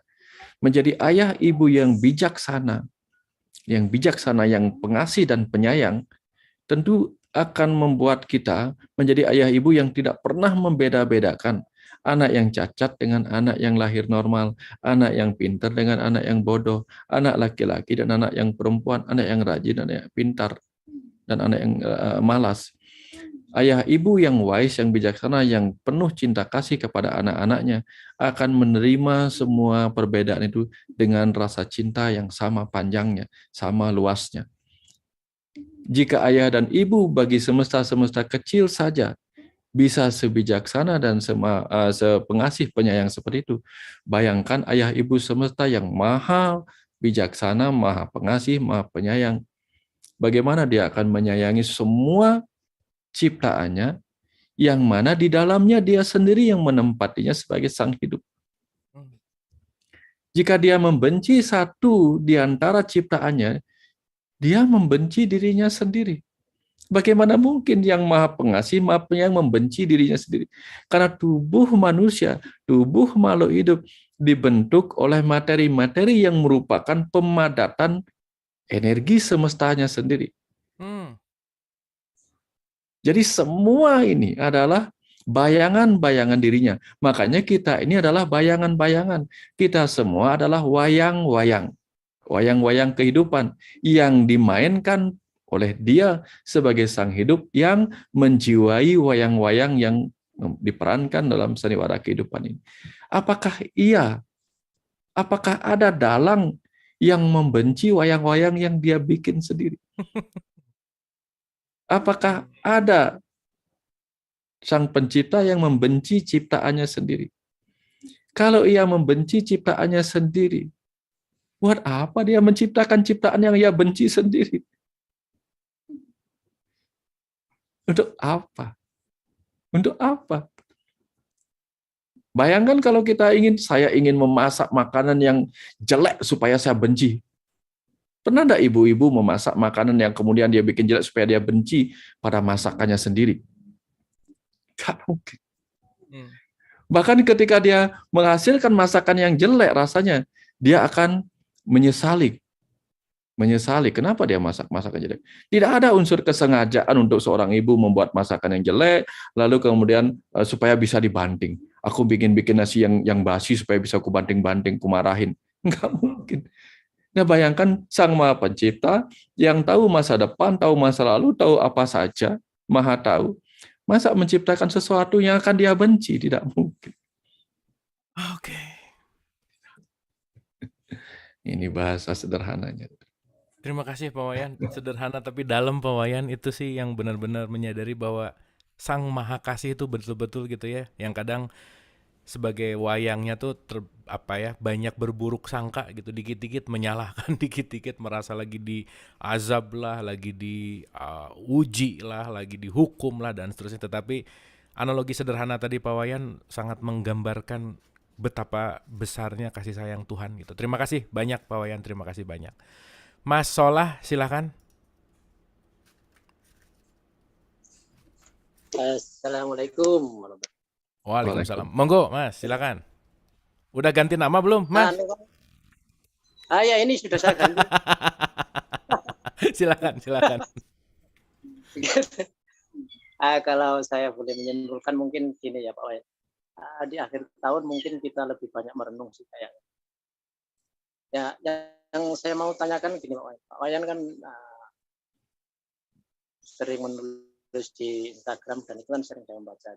Di situ kan menghadirkan nama si Manu, Joko Kendal, kadang-kadang Nasruddin juga. Dan kadang-kadang yang saya tangkap itu seperti percakapan antara jiwa dan raga kita gitu. Nah, antara apa, Mas Solah? Sorry, tadi agak keputus. Jiwa dan raga kadang-kadang Oke. menghadirkan itu. Nah, itu gimana tuh Pak Wayan? Apakah si tokoh-tokoh tersebut itu apakah ada orangnya? Kalau ada ya bolehlah saya dikenalin supaya lebih akrab. Oke. Jadi lebih kepada Pak Wayan kalau menulis itu seperti berbicara ada penokohan dan lain-lain. Apakah itu pembicaraan antara jiwa dan raga ataupun ada sosoknya yang mungkin bisa diperkenalkan ke kita. Gitu ya kira-kira ya, Mas ya? Ya, oke. Oke, matur suwun, sangat terima kasih, Mas. Oke, Pak Wayan, mungkin boleh direspon, silakan. Ya. Sebenarnya ini rahasia. Wah, Mas Solah ini nanya-nanya hal yang private nih, rahasia nih, nggak boleh diceritain. Silakan Pak Wayan. Salah satu cara untuk membagikan ilmu pengetahuan adalah bercerita. Dengan tujuan untuk tidak mengajari siapapun. Sehingga Joko Kendal, Nasruddin, Manu, itu adalah tokoh-tokoh imajiner yang dipinjamkan oleh semesta ini untuk dijadikan bahan untuk siapa Joko Kendal, siapa Manu, siapa Nasruddin, bisa siapa saja. Jadi ada orang yang memancing pertanyaan seperti Joko Kendal yang tidak takut untuk mendebat, untuk mempertanyakan apa saja yang ingin dia ketahui, tetapi dia siap menjadi murid yang akan mau mendengar apapun, lalu ketika dia diberikan jawaban untuk perenungan, dia akan diam dalam perenungan. Nasruddin adalah orang-orang yang memiliki pemahaman-pemahaman dari dunia Islam gitu misalnya. Manu itu pemahaman-pemahaman dari dunia timur yang lain begitu. Sehingga pemahaman-pemahaman itu sedang mengatakan kepada kita bahwa siapapun bisa mendapatkan pemahaman-pemahaman yang seperti itu gitu. Jadi saya sendiri ketika dialirkan pengetahuan itu akan ya kadang lewat nyapu, kadang sedang tidak melakukan apa-apa, tiba-tiba seset muncul pengetahuan itu. Dan dia ketika pengetahuan itu muncul, maka dia akan memilih. Ya, pengetahuan itu mempertanyakan siapa dan pertanyaan itu akan diwakili oleh Joko Kendal. Ya, Joko kenal, kemudian jawaban-jawaban itu bisa diwakili oleh Nasruddin, bisa oleh Manu atau apa saja. Sehingga ketika orang mengingat kisah itu, maka dia mengingat ceritanya ya dalam perenungannya sendiri, sehingga orang yang membaca itu kemudian mendapatkan pemahamannya bukan oleh apa yang saya tulis, tapi oleh apa yang dia pahami sendiri. Sehingga dengan demikian dia menemukan momentum perjumpaan dengan guru sejati dalam dirinya sendiri. Jadi bukan saya yang mengajari mereka dengan tulisan itu, tetapi tulisan itu membuat dia terkoneksi dengan guru sejati dalam dirinya, yang membuat dia menemukan pemahaman lewat perenungan dari cerita itu. Tanya jawab itu. Nah, itu intinya sebenarnya. Jadi kalau mau dicari siapa saja bisa begitu. Cuman Joko kenal sedang menjadi simbolik dari bagaimana seharusnya menjadi orang yang bertanya. Bukan sebagai murid, tapi sebagai sahabat. Nasruddin tidak mengajari Joko kenal, tetapi sebagai gurunya, tapi sebagai sahabat. Jadi ketiga-tiganya bersahabat, ketiga-tiganya ini tetapi ada dialog. Nah, ini ajaran-ajaran bahwa apa? Pengetahuan tidak harus selalu ditransfer melalui urusan murid dan guru, tapi bisa juga melalui sahabat yang belum tercerahkan dan sahabat yang sudah tercerahkan, atau dari orang yang bertanya kepada orang yang akan menjawab. Nah, kira-kira seperti itu. Jadi pikiran boleh disebut murid, jiwa boleh disebut guru, atau boleh disebut pikiran dan jiwa itu sebagai sesama saudara, seperti halnya Arjuna dengan Krishna. Ya. Arjuna dan Krishna. Arjuna itu pemanah, manah itu pikiran. Krishna itu avatar, Tuhan yang turun ke bumi, sehingga jiwa kita sendiri adalah percikat Tuhan yang turun ke dalam tubuh ini sendiri. Nah, jadi percakapan Krishna dan Arjuna itu mirip seperti percakapan antara pikiran dengan hati nurani. Nah, jadi di masa lalu dipakai tokoh-tokoh yang berbeda. Di masa sekarang pakainya Joko kenal, Nasruddin, dan Manu. Jadi Manu itu adalah pikiran yang lebih jernih, begitu kira-kira seperti itu. Terima kasih banyak Pak Wayan. Ini pertanyaan masih banyak, tapi tampaknya sudah 25.7 dan kita akan mengakhiri episode ini tentu saja dengan mendengarkan aliran semesta. Dan ini pertanyaan terakhir dari Mbak Riri. Pak Wayan, kayaknya agama bisa membentuk batasan-batasan diri kita yang malah akhirnya bikin hati tidak nyaman dan stres ya. Bagaimana tips menjalani agama dengan nyaman tanpa takut Tuhan atau takut komentar orang? Gimana tuh Pak Wayan? Ini menarik nih, silakan. Gini, dulu orang bingung, saya dari mana dan saya mau kemana, saya ngapain di kehidupan bumi ini. Jadi orang bingung. Dia tidak tahu bahwa dirinya terlahir dalam tubuh manusia untuk menikmati perjalanan kehidupan manusia, untuk kelak pulang ke alamnya sendiri sebagai makhluk cahaya atau makhluk yang kecerdasan, sebagai percikan Tuhan. Nah, ketika orang tidak tahu jalan pulang, seperti film P.K. bagaimana kembali ke asalnya, disinilah kemudian agama turun. Ya, agama turun untuk membuatkan orang peta-peta perjalanan pulang. Ya, kalau ingin bertemu Tuhan, ya karena dalam ajaran fisika kita tahu bahwa di inti atom itu ada proton dan ada neutron. Di luarnya ada elektron yang negatif. Jadi kalau ingin masuk untuk menemui yang murni atau neutron, jadilah proton atau positif. Nah, agama itu diajarkan dalam bentuk moralitas bahwa kita harus menjadi positif. Jadi ajaran agama adalah peta-peta yang menuntun perjalanan kita untuk menjadi positif agar kita bertemu yang murni, yang netral di dalam itu. Nah, bahwa kemudian peta-peta perjalanan dengan buku manual yang disebut kitab suci itu, dengan berbagai pilihan bahasanya, kemudian menyebabkan orang saling bertengkar satu sama lain, itu perkara lain. Ya, karena apa? Setiap hal yang kita miliki bisa menimbulkan penyakit.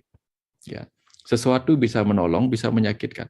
Ketika kita mau memaku sebuah paku, kita perlu palu. Palu membantu kita, tetapi bisa mengenai tangan kita sendiri dan melukai kita. Apapun alat bisa menyebabkan kita ini. Google Map bisa membuat kita sampai kepada tujuan, bisa membuat kita tersesat ke jalan yang tidak benar. Yes, benar banget Pak Wayan. Maka yang terpenting bukan hanya Google Map. Yang terpenting adalah bertanya kepada orang-orang di sekitar perjalanan kita itu. yang lebih kenal dengan jalan itu kalau kita asing di situ. Nah, itu sebabnya dibutuhkan guru-guru yang sudah ada di tempat itu lebih dulu. Sehingga Google Map itu hanya sebagai buku penuntun atau petunjuk-petunjuk arah lalu lintas, tapi tetap kita menjadikan peta yang kedua, yaitu orang Bali menyebutnya petakon. Petakon itu artinya bertanya, gitu. Petakon, pertanyaan. Bertanyalah kepada orang. Sehingga jangan lupa, dulu ada, sebelum ada Google Map, ada mutiara kata yang tidak akan pernah selesai, tidak akan pernah hilang, yaitu malu bertanya, sesat di jalan, gitu. Jadi bertanyalah kepada yang lebih tahu, yang sudah pernah lewat di situ. Jangan bertanya kepada yang nggak tahu, yang sama-sama juga pakai Google Map. Kalau sama-sama pakai Google Map, ngapain bertanya lagi kepada yang sama-sama di dalam Google Map? Tanya kepada orang yang sudah hidup di situ, yang sudah mengalami sendiri jalan-jalan itu. Walaupun mungkin jalannya benar, tapi kita kan nggak tahu bahwa jalan yang di Google Map itu tampak mungkin hijau. Kenapa dia hijau? Berarti dikiranya itu lolos, lancar. Ternyata memang tidak ada mobil. Kenapa tidak ada mobil? Karena jalannya jebol. Nah, itu sebabnya tetap kita harus memiliki orang. Jadi ada peta petunjuk dalam bentuk kitab suci, dalam bentuk agama, dan perlu orang-orang yang sudah sampai di situ, mencapai kesadaran itu. Jangan minta bangun kepada orang yang masih tidur. Ya, jangan lupa. Jangan bilang sama orang-orang, nanti pada saat saya tidur, bangunin saya ya, kalau kamu juga lagi tertidur, jangan. Selalu kita minta bangunkan saya kepada orang yang sudah terbangun lebih dulu. Nah, jadi jangan pernah meminta disadarkan oleh orang yang belum tersadarkan. Dan ciri-ciri orang yang sudah tersadarkan adalah orang yang sudah terbuka matanya. Orang yang tersadarkan secara jiwa, mata hatinya sudah terbuka. Orang yang mata hatinya terbuka akan bisa melihat segala sesuatu dengan jernih apa adanya. Orang yang masih gelap oleh ilmu pengetahuan, dia akan menyalahkan ini, akan menyalahkan itu. Orang yang masih terkungkung oleh kebutaan, oleh kegelapan ilmu pengetahuan itu, dia seperti orang buta yang memegang gajah. Ini salah, ini paling benar. Tapi begitu dia mengerti semuanya, benar-benar tersadarkan dan mengerti, dia tidak menyalahkan apapun. Jadi cari orang yang sudah sadar. Ciri-cirinya apa? Orang yang sudah sadar akan penuh dengan permakluman. Itu intinya. Temukan orang seperti itu. Terima kasih. Boleh tepuk tangan dulu untuk Pak Wayan. Pak Wayan, terima kasih banyak. Sama-sama, Kang Abu. Ya. Ending episode 2021 ini light gitu ya kelihatannya, tapi super dalam banget Pak Wayan. Ini benar-benar menjadi menjadi bungkus terakhir lah gitu ya, dalam tanda petik menjadi satu kesimpulan dari 190 episode di tahun ini gitu, yang alhamdulillah malam hari ini kita mudah-mudahan selalu tercerahkan, terbukakan dari apa yang disampaikan oleh Pak Wayan. Oleh karena itu Pak Wayan, kami siap untuk mendengarkan pesan semestanya. Silakan. Ya. Izin Kang Abu untuk share video. Silakan. Nanti share suara. Nanti mohon diinformasikan apakah suaranya sudah terdengar bagus apa belum. Ya, baik. Ya.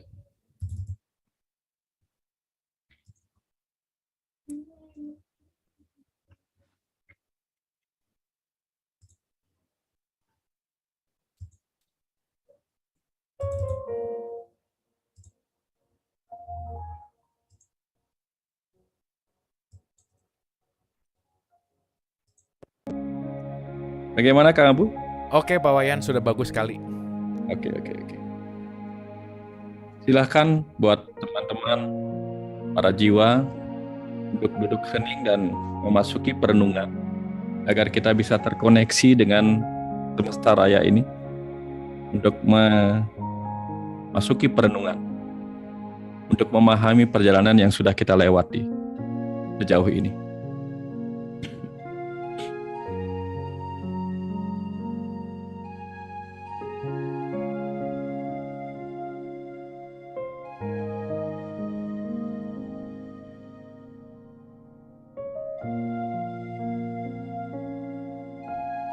Tuhan, setahun sudah kami bersamamu sebagai sang waktu. Setahun sudah kami bersamamu sebagai percikan sang hidup dalam diri kami.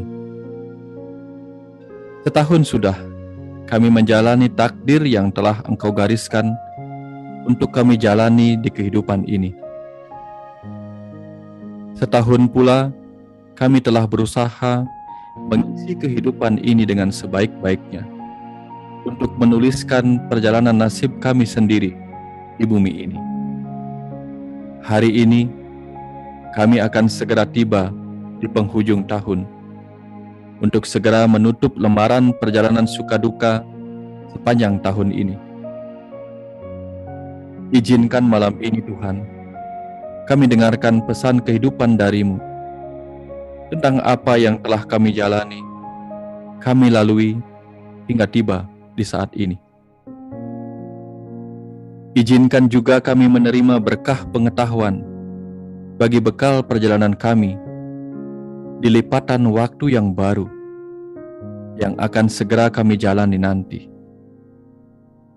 Hadirlah Tuhan, agar lega batin dan jiwa kami bahwa Engkau telah berkenan memaafkan dan mengampuni segala kehilafan kami selama menjalani kehidupan sepanjang tahun ini. Hadirlah Tuhan, menuntun dan membekali kami untuk menapaki hari yang akan datang.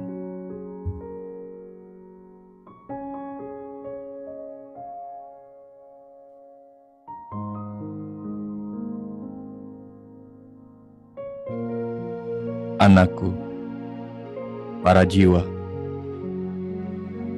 sepanjang tahun ini, aku sebagai sang waktu telah menemani perjalananmu melewati suka duka kehidupan.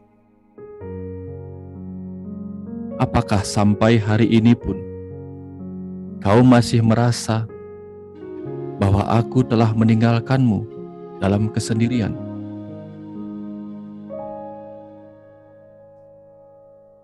Sebagai sang pencipta kehidupan, sekaligus yang mengisi kehidupan ini, aku telah menebarkan benih-benih pengetahuan dan pengalaman rasa yang akan menumbuhkan kematangan jiwamu. Apakah semua itu telah bisa kau terima dan olah dalam keikhlasan batinmu?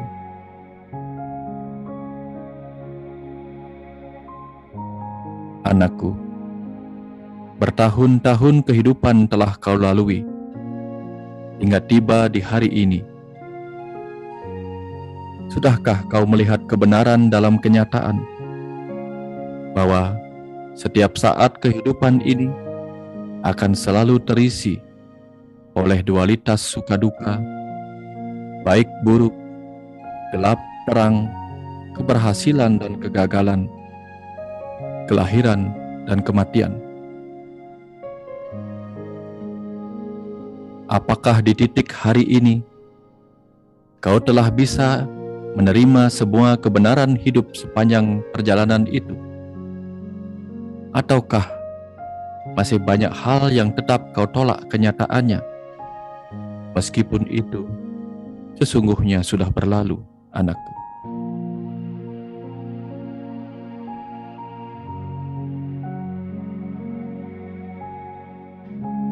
Anakku, semua hal yang telah dan masih kau tolak dalam perjalananmu di masa lalu itu tidak akan pernah berubah hanya karena penolakanmu. Mereka akan tetap demikian apa adanya, terkunci sebagai kenangan buruk di masa lalu dalam ingatanmu. Dengan cara yang sama, batinmu pun tidak akan berubah menjadi lebih bahagia oleh penolakan terhadap hal buruk di masa lalu. Sebaliknya, kenangan buruk itu akan terus menggerogoti benih-benih kebahagiaan yang semestinya akan tumbuh di masa depan perjalanan hidupmu.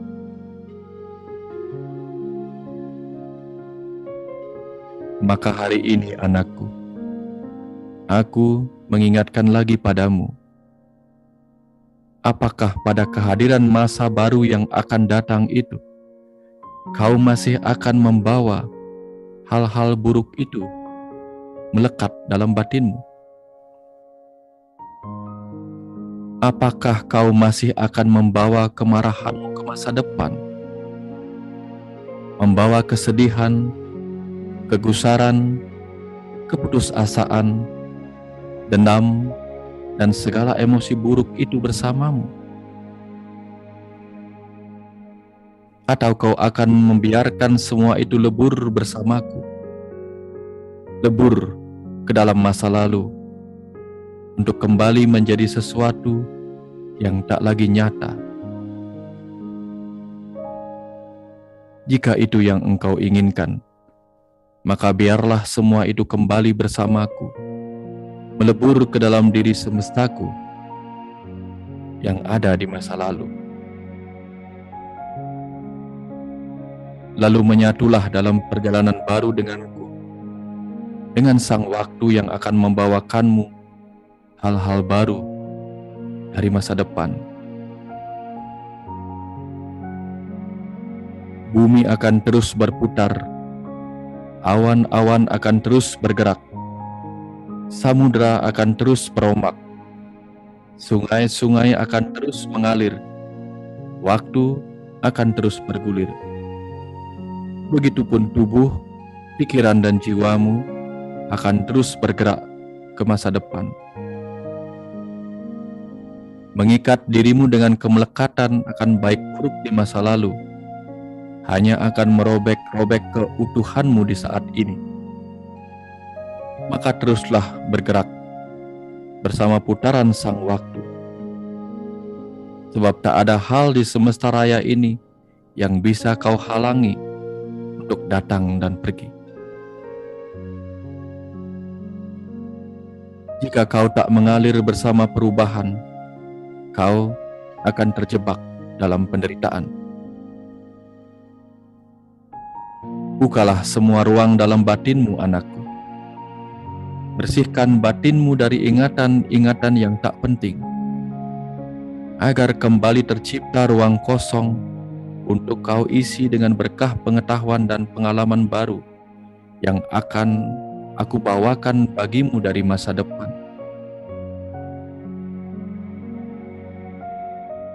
Telah aku siapkan lembaran waktu yang baru untuk kau isi dengan kisah kehidupan baru yang lebih baik dari kenangan buruk masa lalumu.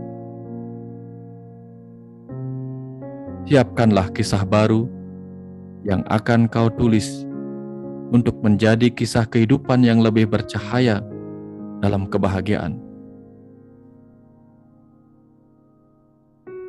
Itulah kehendak bebas yang telah aku berkahkan bagimu, anakku. Gunakanlah itu untuk menciptakan kisah hidupmu sendiri di masa depan. Dan aku akan selalu ada untuk menemani perjalananmu sebagai sang waktu, sebagai sang hidup, sebagai kecerdasan semesta yang berdiam dalam tubuh, pikiran, dan jiwamu. Mari anakku, teruskan perjalanan hidupmu dalam sukacita kebersamaan dengan semua diri semestaku itu.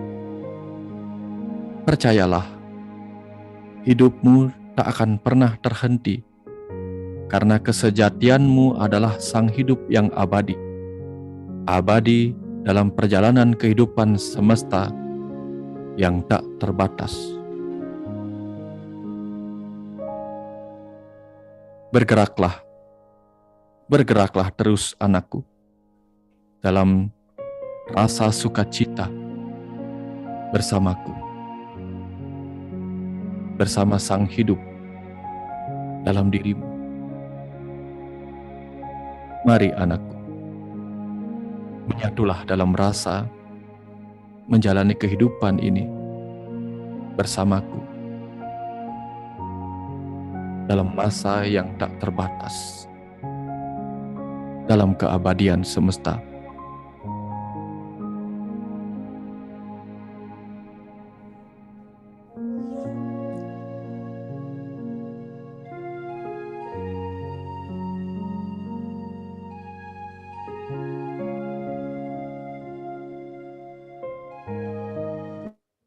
Terima kasih, terima kasih, terima kasih. Terima kasih banyak Pak Wayan, terima kasih banyak juga semua yang hadir malam hari ini atas kebersamaannya, luar biasa sekali malam hari ini ya. Semoga 2021 banyak pelajaran untuk mempersiapkan kita menuju 2022. Semoga apapun yang kita dapati di sini itu bukan menjadi pengetahuan saja, tetapi kita transformasikan menjadi akhlak dan perilaku. Sekali lagi boleh tepuk tangan untuk Pak Wayan. Pak Wayan sehat-sehat selalu. Kita libur dulu 1 tahun Pak Wayan, insya Allah tahun depan kita akan lanjutkan lagi pembelajaran. Pak Wayan jangan bosan-bosan ke dialog positif. Pak Wayan tetap sehat, Pak Wayan tetap selalu menginspirasi kita semua. Sekali lagi terima kasih, boleh tepuk tangan untuk Pak Wayan. Baik, Ibu dan Bapak, sahabat dialog positif dimanapun berada, pesan semesta tadi mengakhiri kita di malam hari ini yang juga menutup episode 390 2021. So mudah-mudahan 2021 jadi sesuatu yang memorable gitu ya, untuk kita tetap semangat dan bahagia di 2022. So terima kasih, dialog positif rehat dulu. Kita ketemu nanti, dikasih jadwal lagi insya Allah, di-update secepatnya. Tapi dalam beberapa saat mungkin kita akan istirahat dulu, kita akan menikmati dulu awal tahun gitu kira-kira. So keep happy, jangan lupa tetap sehat, tetap jaga prokes, yang merayakan tahun baru juga tetap waspada gitu ya kira-kira. Dan yang paling penting kita akan berjumpa secepatnya. Oke, terima kasih teman-teman semua. Mohon maaf lahir dan batin. Sekali lagi selamat tahun baru, New Spirit, dan mudah-mudahan spirit itu yang akan membawa meniti ke dalam diri untuk mengenal diri lebih baik lagi. Sampai ketemu di waktu yang akan datang. Terima kasih, mohon maaf lahir dan batin. Wabillahi taufiq wal hidayah.